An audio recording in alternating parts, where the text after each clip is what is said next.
Hello बच्चों, आज हम चैप्टर 14 पादप और जंतुओं के आर्थिक महत्व का नया टॉपिक स्टार्ट करेंगे।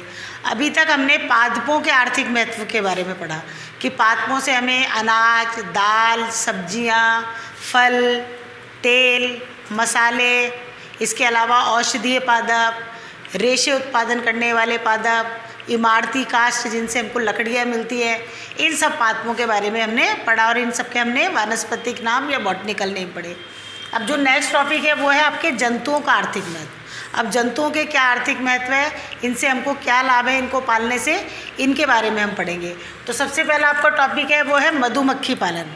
मधुमक्खी पालन, मधुमक्खी का छत्ता आपने देखा होगा सभी ने। उसमें से आपको क्या मिलता है, शहद मिलता है, मोम मिलता है।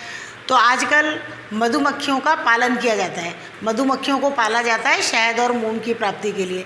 तो मधुमक्खी पालन से हमको दोहरा लाभ होता है। ये क्वेश्चन बोर्ड में आ चुका है कि मधुमक्खी पालन से दोहरा लाभ किस प्रकार से होता है। तो दोहरा लाभ क्या है कि पहला तो ये परागण की क्रिया कराने में क्या करती है, सहायता। तो इससे फसल की में से जो पैदावार होती है वो क्या होती है, अच्छी होती है। और दूसरा लाभ है, इससे हमको शहद और मधुमोम प्राप्त होता है। शहद का औषधियों में उपयोग होता है, मोम का भी होता है कई तरीके से उपयोग। तो इस तरह से मधुमक्खी पालन क्या है, महत्वपूर्ण है। मधुमक्खी क्या है, एक सामाजिक कीट है। सामाजिक कीट क्यों कहा है कि जैसे इनके अंदर श्रम का विभाजन होता है। अलग अलग तरह की मक्खियाँ होती हैं जो अलग अलग प्रकार का क्या करती हैं, कार्य करती हैं।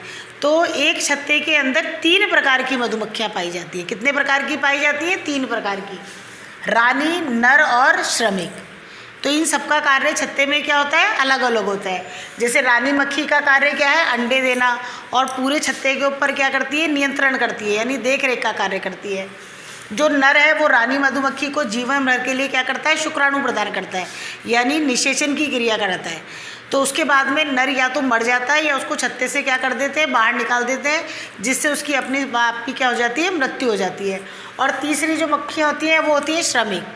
तो बाकी सारा काम श्रमिक मधुमक्खियाँ करती हैं, छत्ते का निर्माण करना, फूलों से रस ले चूस कर, या रस को क्या कहते हैं, मकरंद लेके आना, उसको शहद में परिवर्तित करना, मोम की से उसकी प्लेटें बनाना, कोष्ठक बनाना।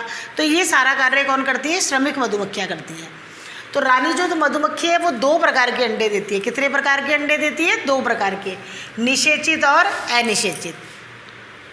जो निषेचित अंडे हैं उनसे तो रानी और श्रमिक बनते हैं, और अनिषेचित अंडों से कौन सी मधुमक्खी बनती है, नर। अब निषेचित अंडों में भी जिनको रॉयल जेली नामक पोषक पदार्थ खिलाया जाता है, वो तो किस में परिवर्तित होती है, रानी में, और बाकी सब किस में परिवर्तित हो जाती है, श्रमिक में। तो रानी मधुमक्खी, एक छत्ते में एक ही रानी मधुमक्खी होती है। यदि बाद में कोई दूसरी रानी मधुमक्खी हो जाए तो वो पहले वाली को या तो क्या कर देती है, मार देती है, या उसको छत्ते से क्या कर देती है, बाहर निकाल देती है, जिससे उसको भोजन नहीं मिलने से वो अपने आप स्वतः ही क्या हो जाती है, मर जाती हैं। तो आपने मधुमक्खी के छत्ते देखे होंगे, उसमें छोटे छोटे कोष्ठक होते हैं, उनमें हजारों, जो बाहर जो आपको मधुमक्खियाँ चिपकी हुई दिखती हैं बहुत सारी, वो कौन सी मधुमक्खियाँ हैं, श्रमिक मधुमक्खियाँ हैं। अब नर मधुमक्खी की, रानी मधुमक्खी की और श्रमिक मधुमक्खी की आप पहचान कैसे करेंगे। रानी मधुमक्खी जो होती है उसका उदर क्या होता है, लंबा होता है। नर की छोटा होता है साइज में, लेकिन उसकी आंखें क्या होती हैं, बड़ी बड़ी होती हैं।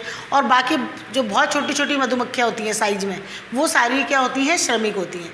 तो इस तरह से ये पूरे छत्ते पर नियंत्रण करना, शहद बनाना। अब आजकल क्या कर रहे हैं कि शहद और मोम की प्राप्ति के लिए कृत्रिम रूप से भी मधुमक्खी पालन किया जा रहा है। उसमें क्या करते हैं कि कृत्रिम रूप से छत्ते बनाए जाते हैं।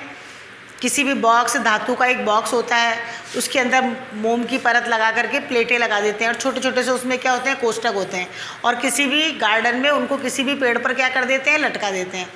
तो श्रमिक मधुमक्खियाँ सोचती है छत्ता है हमारा, और वो उसमें आती हैं, और वो जो प्लेट लगाते हैं उनके अंदर शहद को क्या करती हैं, जमा करती हैं। जब प्लेट भर जाती है शहद से, तो प्लेटों को छत्ते में से क्या कर लेते हैं, निकाल लेते हैं, और उसमें से शहद और मोम निकाल करके प्लेटों को वापस किस में लगा देते हैं, छत्ते में। इस तरह से आजकल शहद की और मोम की प्राप्ति के लिए कृत्रिम रूप से भी मधुमक्खी पालन किया जा रहा है। तो ये था आपके मधुमक्खी पालन। आपकी बुक में बहुत शॉर्ट में लिखा हुआ है, लेकिन मैंने यहाँ पर आपको बहुत डिटेल से समझाया है। नेक्स्ट है आपके रेशम कीट पालन। अब आपको पता है कि रेशम का धागा कितना महत्वपूर्ण होता है और सबसे महंगा होता है। जितना प्योर रेशम का कपड़ा होगा उस कपड़े की कीमत क्या होगी, सबसे ज़्यादा होगी। तो रेशम कीट का पालन करने के लिए शहतूत के बगीचे लगाए जाते हैं।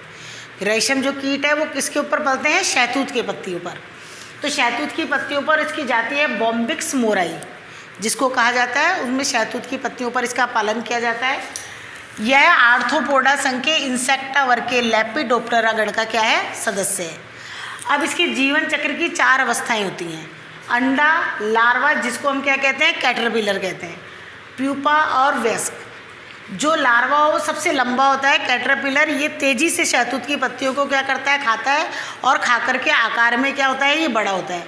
तो जो मादा जो कीट होती है वो शहतूत की पत्तियों पर क्या देती है? अपने अंडे देती है, उसमें से लार्वा निकलता है और ये तेज़ी से क्या होता है? लंबा होता है शहतूत की पत्तियों को खाकर, जिसको हम क्या कहते हैं? कैटरपिलर। उसके बाद प्यूपा और उसके बाद क्या होती है? वयस्क अवस्था। तो लार्वा की लंबाई 7.5 सेंटीमीटर तक हो जाती है। अभी क्या करता है? इसके मुंह के अंदर क्या होती है? रेशम ग्रंथियाँ होती हैं, जिससे लार स्त्रावित होता है। वो लार ही वायु के संपर्क में आने पर किस में परिवर्तित होता है? रेशम के धागे में। तो जब ये लार्वा अवस्था में होता है, कैटरपिलर अवस्था में, तो अपने मुंह को तेज़ी से घुमाता है और मुंह में से लार निकलती है और एक धागे जैसे पदार्थ चारों तरफ क्या हो जाता है? लिपट जाता है। अब ये भोजन करना क्या कर देता है? बंद कर देता है और कोकून बनाना प्रारंभ करता है। कोकून किसको कह रहे हैं? जो धागा क्या होता जा रहा है? लार्वा के चारों तरफ लिपटता जा रहा है। तो जो संरचना बनती है उसको हम क्या कहते हैं? कोकून कहते हैं। और अपने चारों ओर रेशम के धागे का स्त्रवण कर समय पूर्णतः उसमें क्या हो जाता है? बंद हो जाता है। अभी उसके अंदर क्या हो जाता है? बंद हो जाता है। जब बंद हो जाता है इसको ही हम क्या कहते हैं? कोकून के अंदर बंद निष्क्रिय लार्वा को हम क्या कहते हैं? प्यूपा। फिर जब कीट बन जाता है तो ये धागे को काट करके क्या हो जाता है? बाहर आ जाता है। लेकिन रेशम प्राप्त करने के लिए अब क्वेश्चन आपके आता है कि रेशम कीट के जीवन चक्र की कौन सी अवस्था से रेशम प्राप्त करते हैं? तो किससे करते हैं? कोकून से। जब वो धागा लपेटकर अपने आप को बंद कर लेता है, तो जब रेशम प्राप्त करना होता है तो क्या करते हैं? कोकून को गर्म पानी में उबाल देते हैं। जो छोटे छोटे कोकून होते हैं उनको गर्म पानी में क्या करते हैं? उबालते हैं। उबालने से इसके अंदर का कीट तो क्या हो जाता है? मर जाता है। और कोकून में से रेशम का धागा क्या करते हैं? खींचते हैं। गर्म पानी में जैसे उबाला तो कीट तो अंदर का क्या हो जाएगा? मर जाएगा। फिर उस कोकून में से रेशम का धागा क्या करा जाता है? खींचा जाता है। और एक कोकून में 1000 से 1200 मीटर रेशम का धागा क्या होता है? निकलता है। इस तरह से रेशम कीट के जीवन चक्र की कोकून अवस्था से हम रेशम प्राप्त करते हैं। एक बार बोर्ड में क्वेश्चन आ चुका है कि रेशम का धागा कैसे प्राप्त किया जाता है। तो आप यही लिखेंगे कि कोकून को गर्म जल में उबाला जाता है, जिससे उसके अंदर का कीट क्या हो जाता है? मर जाता है। फिर कोकून में से रेशम के धागे को क्या करते हैं? खींचते हैं और एक कोकून से 1000 से 1200 मीटर तक का लंबा धागा निकलता है। रेशम जो क्या होता है वो किसका बना होता है? प्रोटीन का बना होता है। इसका भीतरी भाग फाइब्रिन का और बाहरी भाग सेरिसिन प्रोटीन का बना होता है। तो आज हमने मधुमक्खी पालन और रेशम कीट पालन के बारे में पढ़ा है। तो आपको अपनी होमवर्क कॉपी में एक क्वेश्चन तो करना है कि रेशम प्राप्त करने की विधि को समझाइए। रेशम कीट के जीवन चक्र की कौन सी अवस्था से रेशम प्राप्त करते हैं, उसे प्राप्त करने की विधि को आप समझाइए। और नेक्स्ट जो आपको क्वेश्चन दिया है कि मधुमक्खी पालन से दोहरा लाभ किस प्रकार है, मैं आपको वही क्वेश्चन बता रही हूँ जो बोर्ड में पूछे गए। तो आपको ये दोनों लाभ लिखने। नेक्स्ट क्वेश्चन कि मधुमक्खी के छत्ते में कितने प्रकार की मधुमक्खियाँ होती हैं, उनके कार्य बताइए। तो आप रानी, नर और श्रमिक लिखेंगे और इन तीनों के क्या करेंगे? कार्य करेंगे। और क्वेश्चन नंबर 4 आपको करना है कि रानी मधुमक्खी कितने प्रकार के अंडे देती है बताइए और उनसे किनका परिवर्धन होता है। तो निषेचित, अनिषेचित, निषेचित से रानी और श्रमिक, और इसमें भी लिखेंगे आप कि जिनको रॉयल जेली खिलाई जाती है वो रानी में परिवर्तित होती हैं, और अनिषेचित से क्या बनते हैं? नर बनते हैं। इस तरह से ये 4 क्वेश्चन जो मैंने बोले हैं वो आपको अपनी होमवर्क कॉपी में करने हैं। नेक्स्ट जो टॉपिक है वो आपके लैक कल्चर या लाख संवर्धन का है, उसको हम नेक्स्ट लेक्चर में स्टार्ट करेंगे। Thank you.